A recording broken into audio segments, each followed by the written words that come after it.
whispering for help. I endured the most unnerving 10 minutes of my life.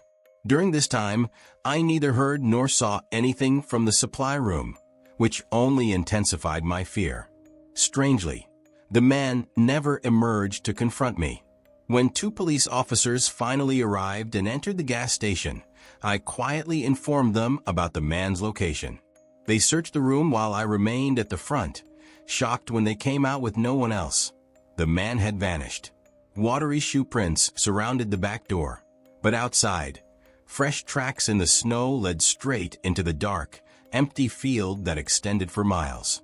It was obvious that no one could search that area at night, and even in the following days, they found nothing. The field was vast. He could have gone anywhere. Given how cold and windy it was that night, I was almost certain they would find a body.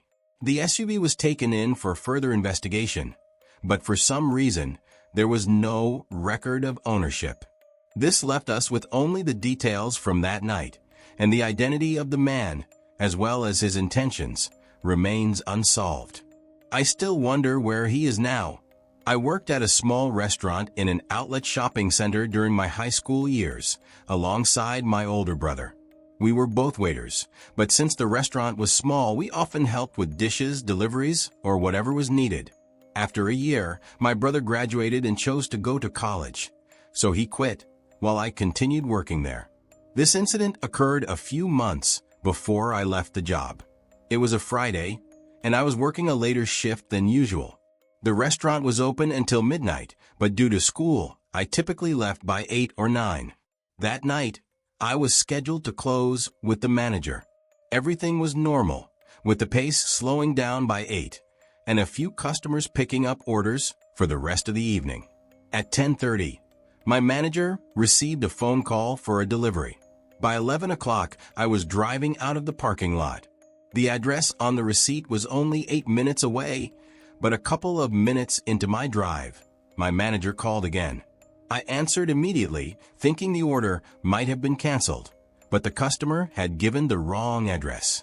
I had to pull over to write down the new address, but I quickly realized something was off. It was 25 minutes away in the opposite direction. If they had given me this address initially, the order would never have been accepted. I considered returning to the restaurant to inform my manager, knowing he would understand, but I was already out and the order was made, so I decided to drive.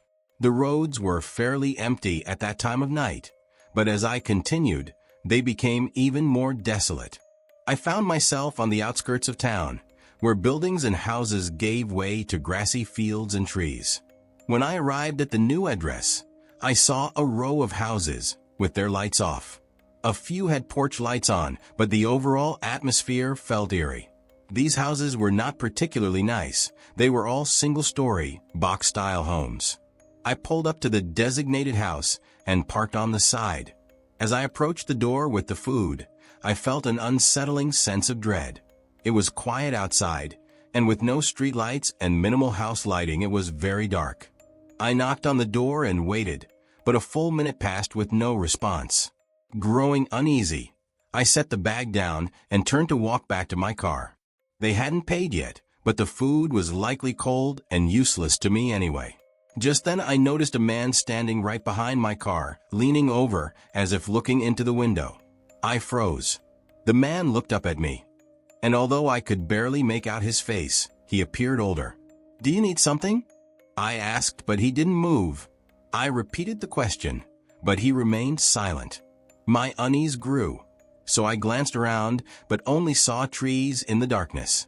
Suddenly, the man stepped back, moving away from my car and standing about 5 feet from the door. I cautiously approached, hoping to get inside and leave. As I reached the door, the man continued to stare at me. I opened the door and rushed inside, but before I could even turn on the lights, he began screaming. I looked over and saw him facing the woods, yelling at the top of his lungs. Turning my head slightly, I noticed 2 or 3 figures hurrying toward my car from the woods. My immediate thought was that this was a setup, and I needed to leave before something happened. I quickly started the car and reversed out just as the man attempted to move behind me to block my escape.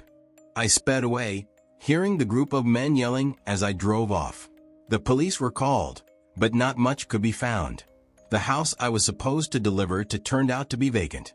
The owners lived out of state and had left it to rot for the past decade. The caller who placed the order is unknown, and the initial address seemed to have no significance.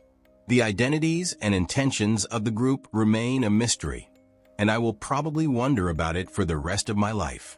Had anything played out even slightly differently, I might not be here today.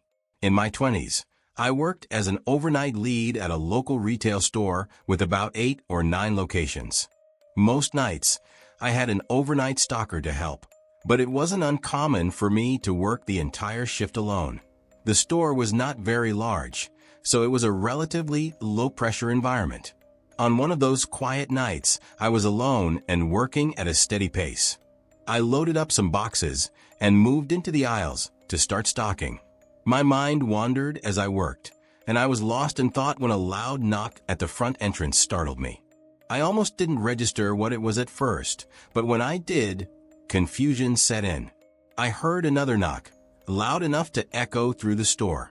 I walked to the end of the aisle and looked through the large front windows, seeing a man in a hood standing at the doors.